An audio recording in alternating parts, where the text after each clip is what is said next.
Indonesia Retail Summit 2022. Kami mengucapkan terima kasih atas partisipasi Bapak Ibu yang tetap antusias hingga sore hari ini.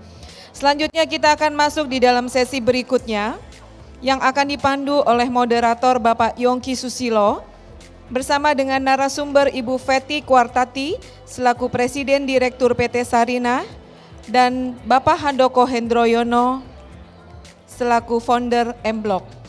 Dan nanti setelah sesi ini akan dilanjutkan oleh sesi selanjutnya adalah dengan moderator Ibu Levita J. Supit dengan narasumber dari Wardah, Bapak Roni Ardiansyah, Eksekutif VP and Chief Commercial Officer PT Paragon Technology and Innovation, dan juga dari Watsons, Ibu Lilis Mulyawati selaku Direktur Utama PT Watsons Indonesia dengan tema Beauty Domination.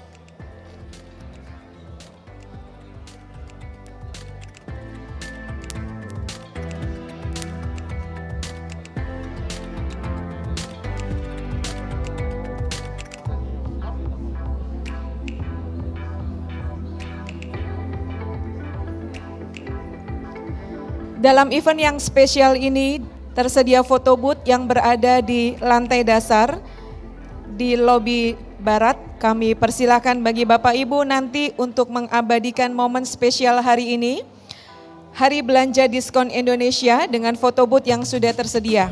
Pastikan Bapak Ibu mengambil kesempatan dalam momen yang spesial ini untuk mengabadikan di foto booth yang berada di lantai dasar. Terima kasih.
kami menghimbau agar Bapak Ibu yang berada di kursi bagian belakang untuk berkenan maju mengisi bangku yang ada di depan terlebih dahulu, supaya Bapak Ibu dapat mendengarkan lebih jelas, lebih fokus untuk setiap narasumber yang akan menyampaikan paparannya.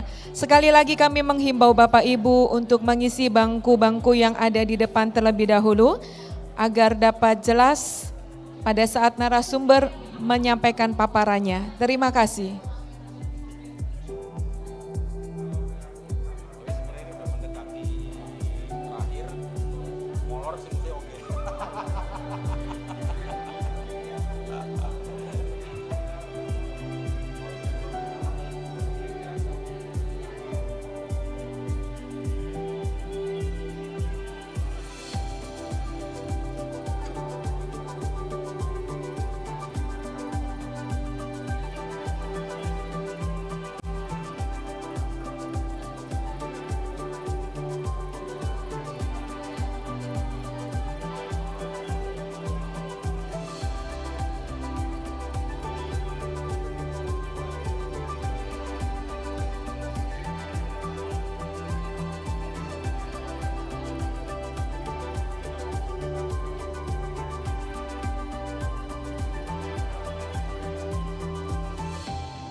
Ya, kami persilakan Bapak Ibu untuk dapat mengisi kursi-kursi yang ada di depan terlebih dahulu, agar kita dapat jelas menangkap setiap paparan yang disampaikan oleh para narasumber sore hari ini.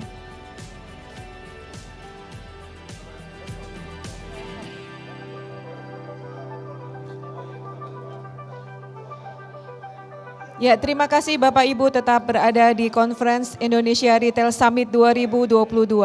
Kita akan memasuki sesi berikutnya yang akan dipandu oleh moderator kita Bapak Yongki Susilo, staf ahli Hipindo. Mendampingi narasumber Ibu Feti Kwartati, Presiden Direktur PT Sarina, dan Bapak Handoko Hendroyono, founder M-Block. Kita sambut dengan meriah kehadiran Ibu Feti, Pak Handoko, dan juga moderator Pak Yongki Susilo. Kita beri aplaus yang meriah.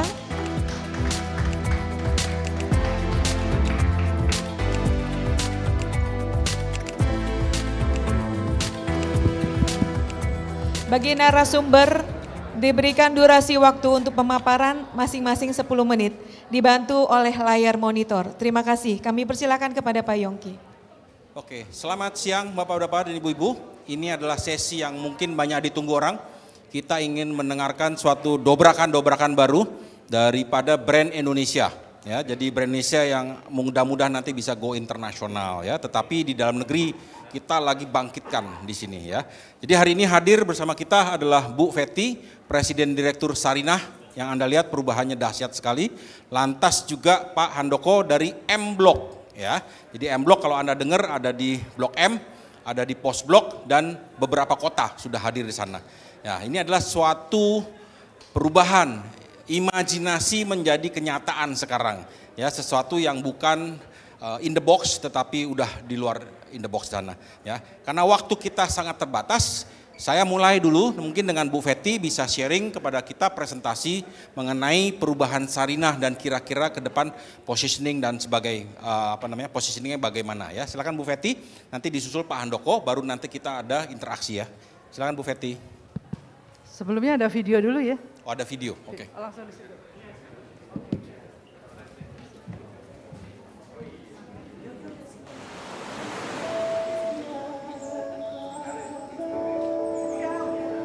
Indonesia Raya dengan daya dari seluruh penjuru Nusantara, kaya dengan karya anak negeri.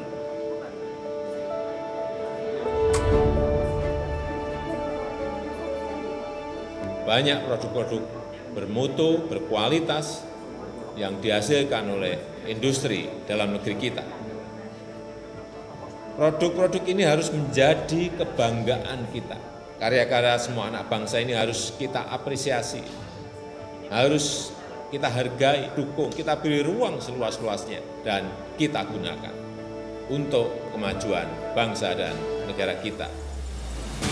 Meneruskan semangat pendiri bangsa untuk menjadikan Sarinah sebagai jendela Indonesia, Kementerian BUMN menginisiasi strategi baru.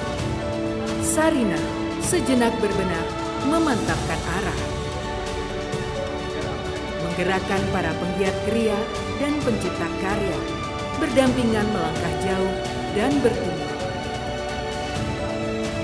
Lebih dari pusat perbelanjaan, Sarinah adalah gerakan. Menginisiasi, mengkurasi, menavigasi, dan mengakselerasi demi kemajuan kreasi.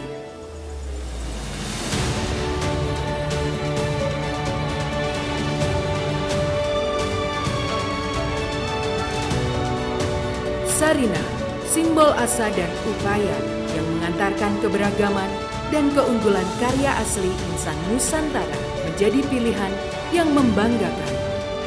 Sarinah, panggung karya dan mahakarya yang bermakna, berdaya dan berjaya di Indonesia dan dunia. BUMN untuk Indonesia. Assalamualaikum warahmatullahi wabarakatuh. Selamat siang, salam sejahtera buat kita semua. Makasih banyak Bapak Ibu yang sudah masih bertahan di sini. Ini sesi terakhir atau kedua terakhir ya. Mudah-mudahan ini bisa membuat atau memberikan insight buat teman-teman di sini, ya terutama teman-teman penggerak local brand. Jadi sedikit background, saya sebelumnya selalu bergelut di global brand. Jadi hari ini saya fokus berbicara mengenai local brand. Karena sekarang saya menahkodai Sarinah, BUMN satu-satunya yang bergerak di bidang retail, yang baru saja melakukan transformasi, dan kami sangat merasa honor ya karena event Indonesia Retail Summit ini dilakukan di Sarinah, sangat tepat sekali dengan spirit dan juga dengan kolaborasi antara tentu pihak swasta, pemerintah, dan stakeholder lainnya. Oke, langsung saja, tadi kita sudah saksikan video mengenai Sarinah, itu adalah video transformasi bahwa intinya kami mau memproklamirkan diri bahwa Sarinah tidak hanya sekedar department store, bahwa Sarinah adalah gerakan. Nah, gerakan apa? Mari kita go through satu-satu. Oke, slide-nya. Ya. Kalau kita lihat quote dari Bung Karno mengenai Sarinah, mungkin Bapak Ibu ada yang belum familiar bahwa Sarinah adalah pengasuh Bung Karno waktu beliau kecil. Jadi dari Sarinah, Bung Karno banyak sekali belajar mengenai cinta kasih, bagaimana mencintai rakyat kecil, dan itulah kemudian dipakai nama sebagai nama department store. Nah, kebetulan juga Sarinah ini sebagai department store pertama di Indonesia, bahkan di Asia Tenggara, dan juga pusat perbelanjaan pertama di Indonesia. Dialah yang mengajariku untuk mengenal cinta kasih, Sarinah mengajariku untuk mencintai rakyat, masa rakyat, rakyat jelata. Dan ini direpresentasikan saat ini sebagai UMKM. Oke, tentang Sarinah tadi sudah kita bahas bahwa Sarinah dibangun tahun 62 ya, 17 Agustus tahun 62. Jadi besok Sarinah berulang tahun yang ke-60. Jadi secara umur sudah cukup banyak ya, umurnya 60, tapi sometimes kelakuannya masih kanak-kanak. Justru karena itu dilakukan transformasi sejak 2 tahun yang lalu sampai seterusnya. Visinya adalah menumbuh kembangkan keunggulan UMKM nasional. Ini tidak bisa lari dari tupoksinya Sarinah. Ya, sebagai BUMN yang menggerak lokalitas tidak bisa lari dari UMKM nasional. Nah, misinya tentu ujung-ujungnya adalah bagaimana pelaku UMKM ini bisa semakin sejahtera. Ya. Dan tentu kita harus bersandar kepada people dan bagaimana UMKM ini naik kelas. Ini semua orang bicaranya UMKM naik kelas, UMKM naik kelas. Tapi perlu ada wadah yang menjahit. Jadi para kementerian juga melakukan gerakan UMKM ya, dan Sarinah adalah yang menjahit sehingga benar-benar menjadi nyata bahwa UMKM-nya bisa naik kelas. Nah, kenapa dilakukan transformasi? Bapak Ibu sudah melihat mungkin dari lantai dasar sampai ke lantai 6 wajah baru Sarinah Tamrin. Ini bukan hanya sekedar renovasi tapi transformasi end to end. Karena yang kami lakukan adalah membuat Sarinah kekinian ya, which is sudah terjadi ya, sekarang menjadi tempat yang sangat happening, sangat vibes dan dikunjungi kurang lebih 30.000 sampai 40.000 visitor per hari. Dan juga kemudian mengingatkan kembali sebagai Sarinah branding yang sifatnya nasional, bagaimana ini kembali dikenal oleh masyarakat tapi agak dilebarin dikit karena ini menjadi lintas generasi ya, dari generasi yang orang tua kita, generasi anak-anak kita, bahkan generasi ya cucu kita. Dan kelihatan sekali bahwa Indonesia dengan semua potensi yang ada perlu brand pemersatu. Nah, Sarinah di sini bermaksud menjadi brand pemersatu, menarik semua brand-brand UMKM, brand lokal untuk bergerak bersama. Tentu ke pangsa pasar yang lebih besar, baik di domestik maupun juga di internasional. Dan akhirnya Sarinah bisa menjadi lokomotif yang menarik gerbong-gerbong yang perlu untuk dimaksimalkan potensinya. Tentu karena ini adalah bagian dari pemerintah, kita mau Sarinah mendukung program pemerintah. Ya, saat ini Presiden sangat gencar sekali dengan program Bangga Buatan Indonesia, program Bangga menggunakan produk Indonesia dan bahkan trennya sekarang momentumnya sangat tepat untuk brand-brand lokal. Dan akhirnya transformasi itu kemudian dilakukan. Jadi dari hasil transformasi, Sarinah punya 4 pilar bisnis ya, yang sedikit berbeda. Yang pertama adalah retail tentu karena memang core bisnisnya adalah sebagai retail.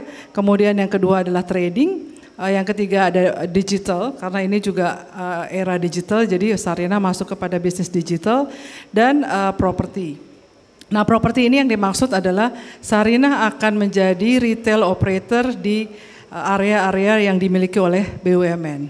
Jadi kalau kita bicara mall size, nantinya nih Sarinah akan jadi the biggest mall operator. Karena aset di bawah BUMN sangat banyak sekali.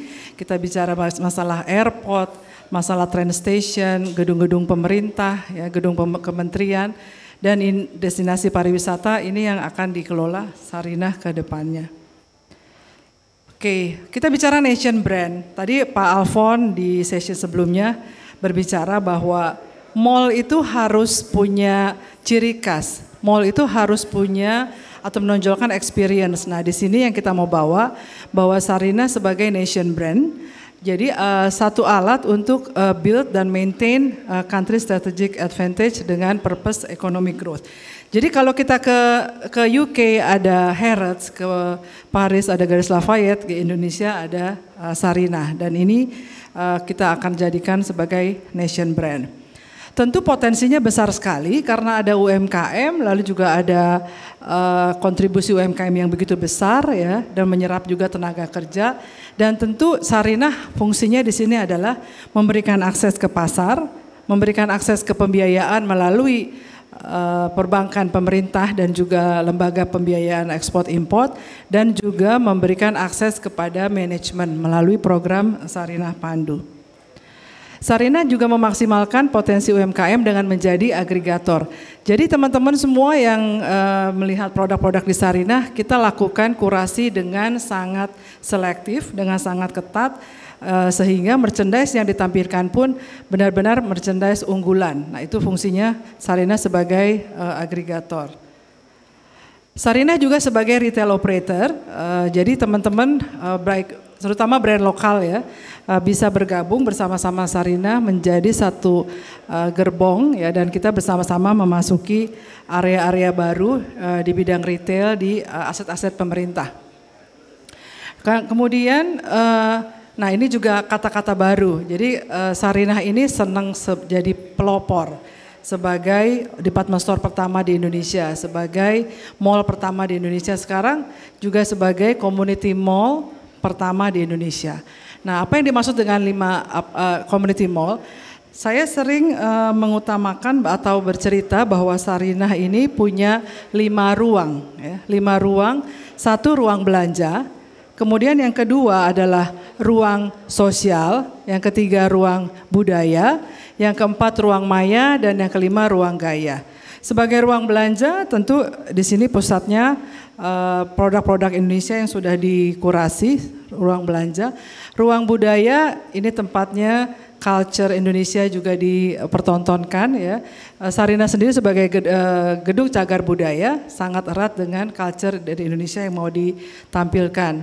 Sebagai ruang sosial, kita manusia sebagai makhluk hidup perlu bersosialisasi, dan inilah tempatnya. Jadi banyak sekali mereka yang mempunyai meeting point, kemudian activity bareng, dan ini menjadi ruangnya di Sarinah. Of course ruang gaya, semua spot Sarinah sangat instagramable. Saya juga bingung kadang-kadang lihat anak-anak muda yang gak boleh lihat kaca ya, begitu ada kaca langsung foto di situ, dan itu mau di toilet mau di mana pokoknya ada kaca langsung. Bahkan ruangan ini sehari sebelum kita pakai jadi retail summit, pada datang ke sini pada selfie. Terus aku bilang kenapa selfie di ruang kosong begini? Tetap aja jadi barang selfie, mungkin di tempat lain udah sering ya. Jadi ruang gaya itu menjadi sangat penting sekali, dan ruang maya tentunya karena anak-anak sekarang sangat digital savvy. Nah ini juga bagaimana Sarinah menjadi inspirasi. Jadi when culture meets dengan retail itu menjadi the future of e-commerce. Nah brand Sarinah sometimes ini menjadi amusement park ya. Amusement park karena menyangkut authenticity, lalu juga bahwa Sarinah ini menjadi tourist attraction, ya. Ini juga penting. Kemudian juga green, ya, belum jadi green building, tapi semangatnya adalah menjadi friendly dengan environment, ya. Dan kemudian juga entertaining. Jadi ini menjadi panggung yang sangat entertainment. Semalam kita flash mob HBDI di Anjungan Sarinah, ini juga sangat entertaining ya, walaupun dilakukan secara spontan. Dan juga bagaimana lokal secara fair, secara etis juga bisa mendukung growingnya market dari produk lokal. Dan akhirnya the future of malls itu adalah experience center. Terakhir ini adalah bagaimana kita mau going forward bahwa lokal itu sekarang punya kekuatan yang lebih besar dibanding sebelumnya, dan kita sering sekali mendengar bahwa sangat bisa ya bahwa lokal is the new global. Ini foto Pak Erik dengan Managing Director IMF waktu beliau hadir di Sarinah, dan beliau juga sangat mengapresiasi kehadiran Sarinah dan juga sangat melihat potensi-potensi dari brand lokal dan juga brand UMKM. Dan akhirnya brand Sarinah sudah menjadi ikon untuk Jakarta atau Indonesia dengan segala ruang-ruang yang disediakan oleh Sarinah. Jadi kurang lebih seperti itu, tanggal Juli kemarin, 4 Juli sudah diresmikan oleh Pak Presiden. Ini adalah transformasi Sarinah dengan wajah barunya tentu. Kurang lebih seperti itu gambarannya mengenai Sarinah dan transformasinya dan juga gerakannya. Terima kasih semuanya untuk segala dukungan dan juga perhatiannya. Intinya bahwa Sarinah tidak bisa sendiri, ini adalah sebuah gerakan, kita harus bergerak bersama-sama untuk kemajuan dari lokalitas dan juga UMKM naik kelas. Terima kasih. Assalamualaikum warahmatullahi wabarakatuh. Terima kasih Bu Fetty. Jadi kita lihat bahwa mall ini dan isinya itu adalah suatu movement Pak ya. Jadi ini bukan fisik tapi movement. Ya, sebelum sesi ini saya sudah katakan bahwa kita masuk ke era baru namanya imagination era. Jadi segala harus fulfill imajinasi. Anda lihat tadi ya, semua imajinasi konsumen itu direalisasikan di sini. Ya nggak semua mall, dipikir mall dulu kan cuma belanja, entertainment dan macam-macam, tetapi enggak, masih banyak lain ya termasuk budaya dan macam-macam. Nah disinilah jadi kita minta mudah-mudahan Sarinah terus berkembang, tidak hanya satu mall saja di Jakarta tapi bisa di banyak daerah lain nanti dan di luar negeri di sana ya. Tapi yang saya salut adalah saya sudah mengenal Presiden Direktur Sarinah sebelum-sebelumnya. Hanya Bu Fetty yang bisa mentransformasikan. Ini nggak mudah loh. Ya, tidak mudah gitu loh. Jadi ini lebih daripada superwoman Bapak Ibu. Jadi kita mesti bangga gitu istilahnya ya bahwa ini wanita lagi yang merubah Sarinah itu sendiri, betul? Yang laki-laki nggak bisa nih, betul? Nggak mampu. Jadi this is the era of woman ya ke depan nih ke situ. Nah, oke. Baik, tentunya ada juga yaitu namanya M-Block. Nah, saya ingin memperkenalkan satu pribadi lagi di sini Pak Handoko yang bantu di Sarinah ini juga. Tapi dia juga idenya banyak banget Bapak Ibu. Jadi kalau you punya kosong ide tapi punya materi, punya gedung unik, gedung empty semua komunitas, tolong kasih dia kerjain akan menjadi suatu pusat gerakan lagi seperti itu ya. Pak Handoko adalah pembuat daripada M-Block. Kalau Anda tahu di Blok M. Blok M itu adalah mall juga setelah Sarinah tuh mall yang pertama-tama zaman dulu gitu ya. Tapi dia M-Block di sini dia di Komplek Peruri Pak ya.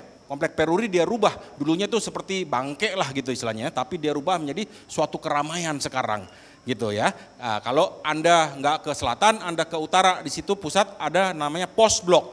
Kantor Pos Indonesia dirubah juga menjadi Pos Blok di sana gitu ya. So, lot of ideas ya, lot of movement, nggak pernah sepi Bapak Ibu yang namanya blok-blok ini semua.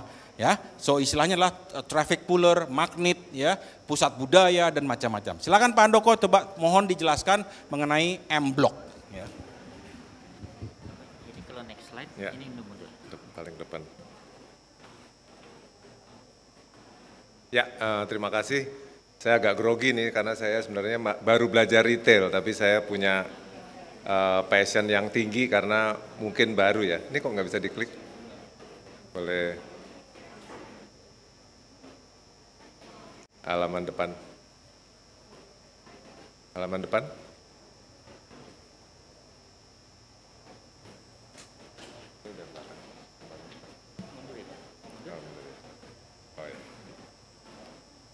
Saya agak banyak tapi mungkin saya harus skip karena waktu saya 10 menit. Saya ini sebenarnya lebih ke apa ya? Mungkin lebih ke seniman, makanya saya banyak slide-slide saya yang gambar tangan. Sebenarnya saya kenal Pak Sugi, saya ingat banget. Saya dulu creative director di periklanan, saya bantuin Jeko. Jeko adalah ruang belajar saya pertama waktu itu sama Pak Joni. Saya ingat banget di ruang meeting, waktu itu bikin campaign Al Capone ya Pak ya. Dan akhirnya saya terjun ke filosofi kopi. Saya bikin filmnya dan ngeran filosofi kopi. Sekarang saya juga CEO-nya Filosofi Kopi. Nah dari situ sebenarnya saya bisa bilang melakukan eksperimen, lokal lebih vokal. Mungkin sejalan dengan Ibu Fetty tadi ya, saya sebut brand dengan jenama. Saya bereksperimen dengan bukan milik saya, dengan Sarinah, tapi milik Indonesia gitu ya. Saya senang sekali dipercaya bisa kolaborasi dengan Sarinah untuk bantu-bantu. Bikin M-Block, Post-Block, JNM Block, dan juga Filosofi Kopi. Karena saya backgroundnya lebih ke marketing, branding, saya sangat percaya dengan storytelling. Saya selalu membuat storytelling yang bisa dibilang unik gitu ya, dan dengan medium yang katakanlah inovatif gitu. Kalau Filosofi Kopi kita melalui film, misalnya M-Block itu kita tadi benar bangkai ya, dari bangkai menjadi tempat yang hidup dan membangkitkan kultur Jakarta Selatan karena Melawai itu sangat kuat. Nggak terbayangkan bagi saya sendiri gitu ya, ternyata M-Block ini masuk, ini sesuatu yang sederhana sekali. Di sini ada keluar M-Block Space, jadi kita tanpa bayar kita bisa masuk list di MRT ya. Dan kita bekerja sama dengan MRT juga. Kenapa? Karena saya merasa bahwa Jakarta ini perlu ikon-ikon kreatif. Saya sangat percaya 2030 adalah tahun kreatif, kebangkitan kreatif. Saya kemarin keliling-keliling ke Doha, ke negara-negara lain, bahwa ke depan adalah abad kreatif. Dan menurut saya dunia kreatif ini akan cemerlang sekali dan lokalitas itu akan menjadi bendera yang sangat bagus. Sebenarnya yang saya lakukan ini lebih banyak melakukan diplomasi kultural istilah saya. Film, musik, M-Block itu sebenarnya hub musik. Hampir tiap hari di bulan Desember sebelum pandemi itu ada live musik. Kalau kita bapak-bapak datang, bapak-bapak ibu-ibu datang ke M-Block, itu kalau weekend itu bisa ada 4 spot musik. Dan kita benar-benar jadi agregator musik Indonesia. Jadi intinya saya sangat percaya dengan cultural diplomacy dan ini dilakukan oleh Korea. Post-Block sebenarnya eksperimentasi kita yang kedua, kita memakai katakanlah bangunan lama, heritage sebagai alat diplomasi. Saya rajin sekali bikin bisnis modeling dan dengan itu kita bisa membaca sebenarnya bagi saya commercial space atau retail itu nggak bisa lepas dengan kota. Saya sangat percaya itu, makanya saya sangat senang bekerja sama dengan MRT, dengan waste management, dengan pedestrian, dan lain-lain. Karena ini adalah sebuah gerakan kota yang harusnya kita bangun.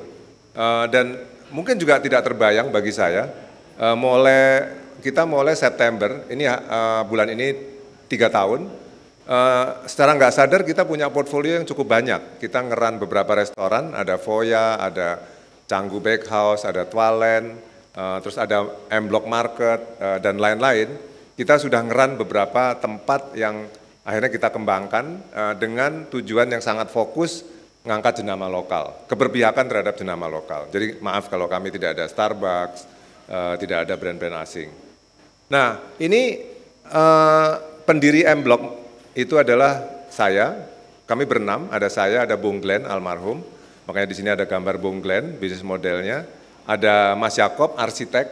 Ada Mas Wendy, kurator musik. Ada Mas Lance, sutradara film. Dan satu orang finance. Intinya adalah, ini adalah keroyokan multidisiplin yang sangat penting. Karena terutama arsitek, menurut saya sangat krusial untuk kita bisa membangun traffic, membangun journey gitu ya. Sehingga ini menjadi sesuatu yang menarik. Kami sendiri juga sekarang lagi nyusun buku, melakukan pendekatan-pendekatan yang multidisiplin, kadang-kadang pendekatan psikologis, pendekatan musik, pendekatan digital, jadi kita bisa bersilang-silang gitu ya untuk melakukan membuat ruang-ruang kreatif seperti ini gitu ya. Nah, saya sendiri sebenarnya juga ada gregetannya ya terhadap tata kota terutama. Kenapa ya? Kok kita ini nggak memberi karpet merah terhadap jenama lokal? Karena saya juga terus terang rada sakit hati dengan MRT. Ketika waktu itu Filosofi Kopi dicuekin sama MRT gitu ya. Untung sekarang nggak dicuekin ya. Kita ada di Sarinah. Jadi menurut saya sangat penting. Kenapa? Karena saya tiap hari juga menangkap anak-anak muda yang menurut saya keren-keren banget sekarang ini. Ini foto-foto ini bukan rekayasa, saya foto aja yang datang di M-Block, gaya-gayanya seperti ini. Jadi anak-anak muda ini benar-benar explore gitu ya, dan sangat cinta dengan lokal gitu ya, membuat saya malu gitu ya, dan akhirnya saya juga pakai lokal juga. Supaya nggak kalah sama yang muda-muda gitu ya. Dan menurut saya future retail is not just a commercial space, but nurturing public participation and creation. Itu is a must menurut saya. Ini sebenarnya saya petik dari salah satu retailer terkenal dari Korea kalau nggak salah. Dan bangunan-bangunan lama ini besok saya terbang ke mana? Ke Medan. Kita akan ngeran pos blok kedua di Lapangan Merdeka. Dan ini mudah-mudahan, thank you, dibantu oleh Pak Erick Thohir juga, mudah-mudahan menjadi benchmark baru di Medan untuk menjadi destinasi jenama lokal. Dan yang menarik ini, anak-anak muda itu ternyata lebih tertarik dengan brand lokal.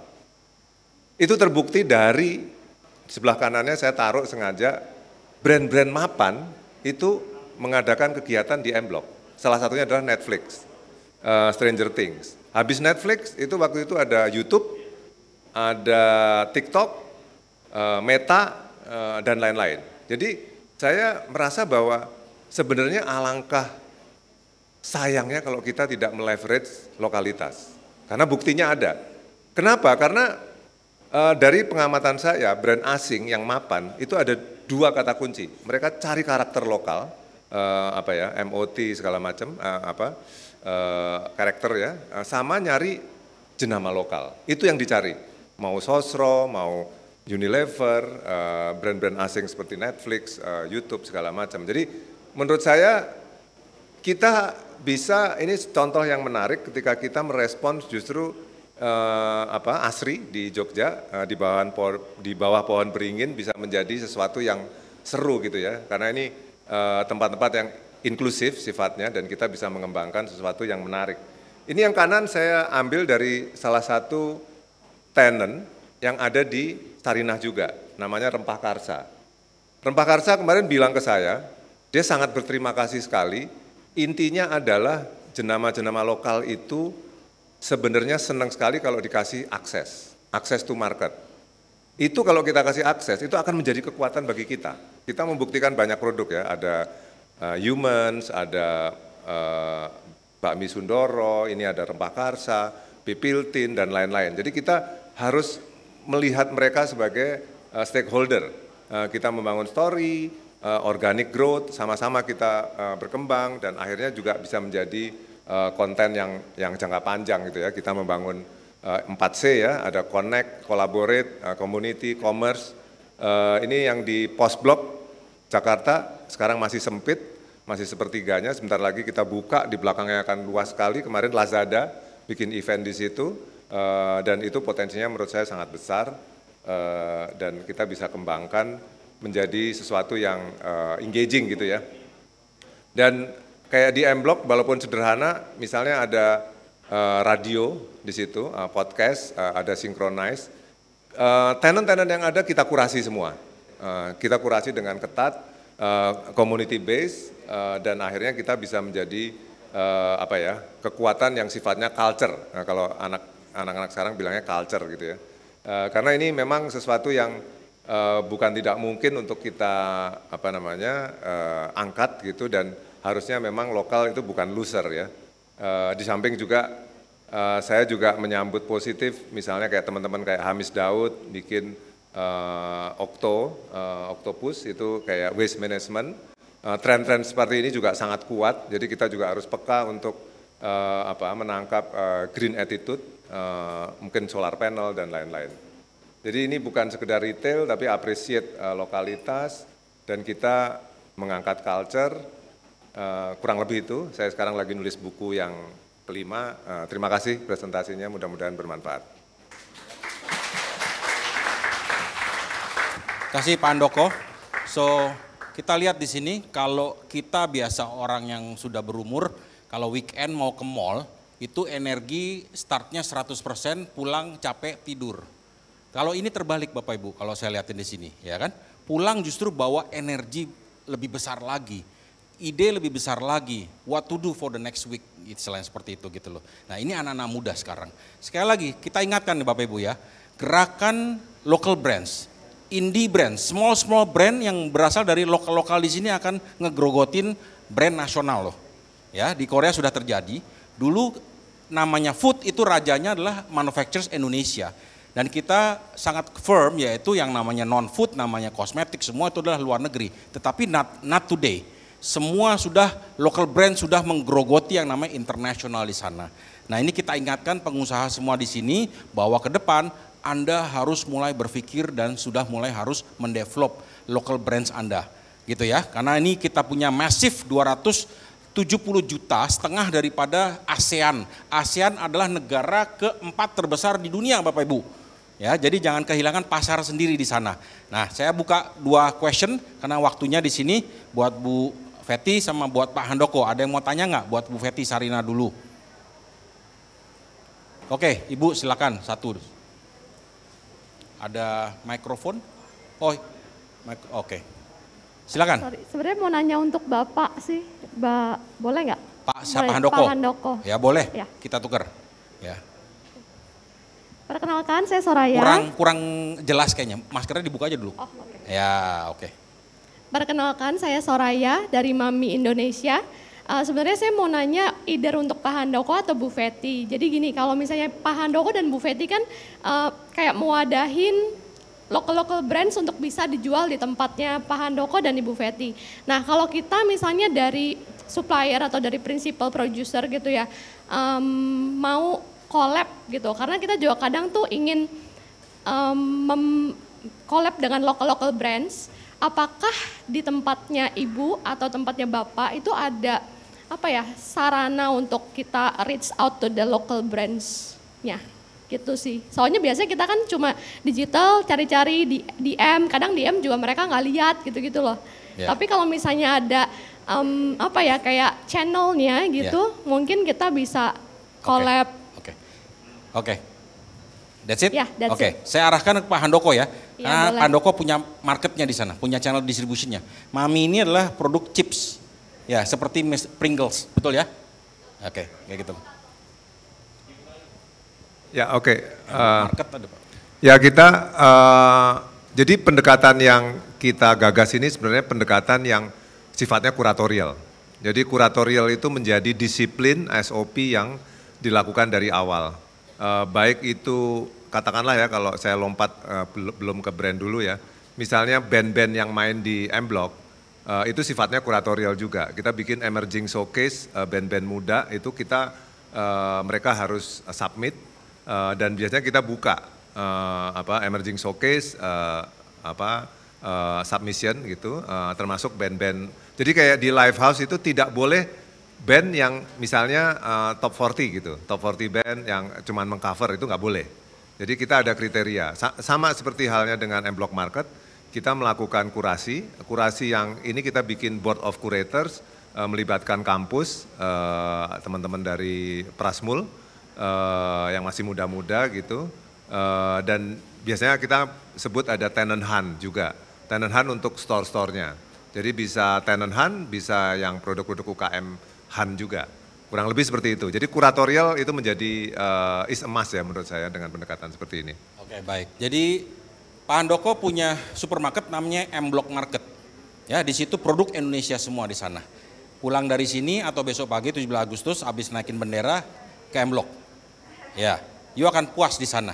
Ya apalagi sore-sore itu happening places di sana.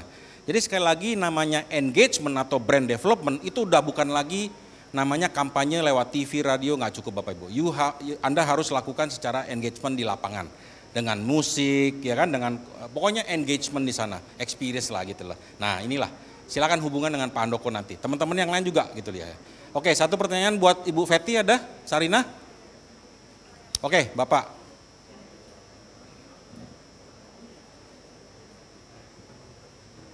Halo, selamat sore. Saya perkenalkan, sama saya Aris dari, Nama saya Aris dari PT Tosmart. Kami bergerak di vending mesin. Saat ini ada di beberapa di daerah di Indonesia. Kebetulan kami juga ada ekspansi lah untuk Indonesia Timur. Karena target kami adalah digitalize Indonesia. Ya. Sebenarnya yang jadi saya diskusi adalah bukan pertanyaan yang lain. Sarinah sudah sangat bagus, Bu Fetty. Apakah akan ada Sarinah-Sarinah lain di daerah-daerah lain? Karena kan kalau hanya Jakarta, it's okay, it's our ibu kota kita. Tapi kalau daerah lain, bisa nggak kita akan dibuat Sarinah-Sarinah lain dan UKM-UKM juga akan tergerak di sana. Terima kasih. Oke, makasih. Jawabannya ada dan harus, karena memang tadi yang aku bilang Sarinah adalah gerakan. Jadi akan lahir Sarinah-Sarinah lain, baik oleh Sarinah maupun oleh teman-teman semua. Ya, karena memang pangsa pasar lokal brand atau UMKM ini sangat besar dan kita memang harus bergerak bersama-sama. Jadi kolaboratif itu sudah it's a must now. Nah, dalam roadmap Sarinah sendiri kami akan hadir di beberapa atau tidak, kalau tidak semua premises yang di bawah BUMN. Jadi akan ada di bandara, semua bandara, di stasiun kereta api, di tempat pariwisata, dan juga di gedung-gedung miliknya BUMN. Jadi yang kayak Mas Handoko akan lakukan di Pos Indonesia atau bekas Kimia Farma atau bekas Telkom, itu juga menjadi salah satu potensi untuk Sarinah juga kelola. Tapi sekali lagi seperti juga yang selalu disampaikan oleh Pak Erik bahwa BUMN tidak mau menjadi menara gading. Ya, bahwa kita harus berkolaborasi. Jadi kita sangat-sangat terbuka. Tadi Mbak yang nanya dari food juga, apakah bisa collapse, itu bisa banget. Dan kami memang menjadi, role-nya adalah memang menjadi agregator atau super agregator yang mempertemukan produk-produk yang perlu difasilitasi atau perlu dikolaborasikan. Jadi kedepannya memang arahnya ke sana. Jadi kita cuma hanya perlu bergandengan lebih erat lagi untuk mencapai tujuan tadi. Makasih. Ya, makasih. Satu pertanyaan Bu Fetty, satu lagi. Kan Anda tahu semua tadi kita brand nasional, betul? Apakah ada peluang Bu Fetty ada brand internasional kolaborasi dengan brand nasional Bu Fetty? Oke, ini kayaknya titipan ini pertanyaannya. Oke, jadi buat teman-teman yang saat ini memang khusus atau spesialisasinya di global brand, untuk datang atau masuk ke Indonesia ada beberapa cara. Ya. Cara yang juga bisa di-consider adalah melakukan collabs dengan local brand yang sudah ada. Itu step quick win-nya ya. Jadi misalnya saya sendiri Sarinah sedang berdiskusi dengan Uniqlo.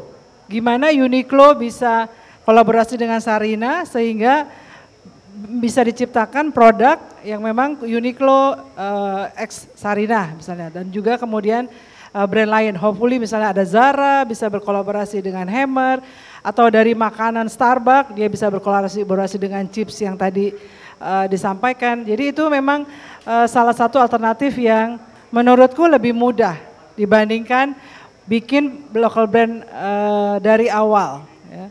Jadi stepnya bisa dengan cara berkolaborasi dulu. Ya, makasih Pak. Oke, jadi sebagai penutup sekali lagi Indonesia punya potensi sebagai powerhouse ya. Brand asing, produk asing bisa kolaborasi dengan Indonesia. Kita bisa konsumsi atau bisa ekspor lagi dengan formula yang baru seperti itu ya, made in Indonesia dengan perubahan-perubahan seperti itu, dengan konten lokal di sini gitu istilahnya. Inilah Indonesia bisa ya, kita karena memang udah zamannya kita collab dengan luar negeri dan macam-macam gitu ya, silakan. Oke. Saya rasa demikian Bapak Ibu, terima kasih banyak Pak Handoko, Bu Fetty, kita doakan biar mereka berkarya lebih hebat lagi, betul? Tahun depan kita ketemu ya dengan karya-karya yang lebih dahsyat lagi gitu istilahnya, dobrakan. Dan sekali lagi mereka nggak bisa berhasil tanpa Anda. Sekali lagi kalau Anda dapat tamu dari luar kota, dari luar negeri, tolong makan di Sarinah, betul? Oke? Ya, belanja di Sarinah semuanya. Nah, dan M Block jangan lupa tiap weekend, oke? Di sana ada alkohol, tenang. Oke, saya sudah cek soalnya. Oke. Ada. Ya. Oh, sini juga ada. Ya, oke. Saya rasa demikian. Terima kasih banyak Bapak-bapak, Ibu-ibu. Oke, kita maju bersama, oke?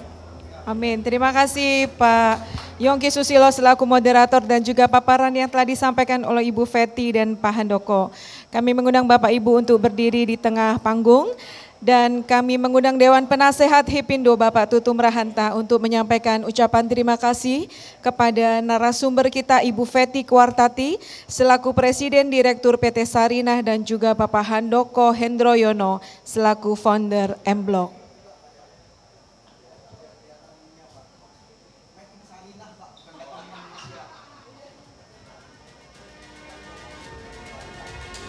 Ya, terima kasih Pak Handoko Hendroyono selaku founder M-Block yang telah menyampaikan paparan pada sore hari ini.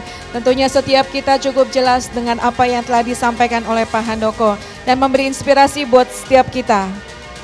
Ya, selanjutnya ucapan terima kasih akan disampaikan Bapak Tutum Rahanta sebagai Dewan Penasehat Hipindo kepada Ibu Feti Kuartati. Wow, sangat bagus bingkisan yang telah diberikan. Terima kasih Bu Feti dan juga Pak Handoko dan juga kepada moderator Bapak Yongki Susilo.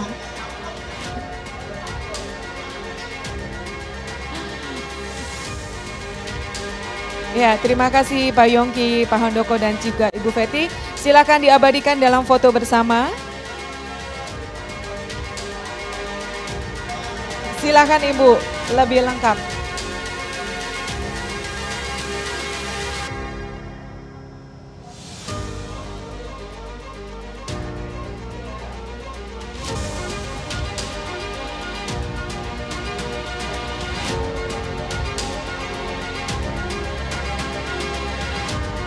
Salam cuan dengan senyum yang paling indah Bapak Ibu.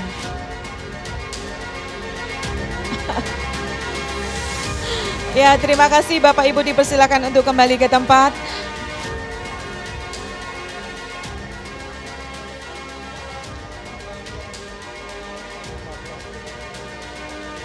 Acara pada hari ini disponsori juga oleh Uniqlo, Ventani, Capillary Wear Group, Kino, Kawan Lama Group, Erafone, Delami Brand, Watson, Radian, Hoka Hoka Bento, Buceri, RH, Mr. DIY, Hero, dan Mitra 10.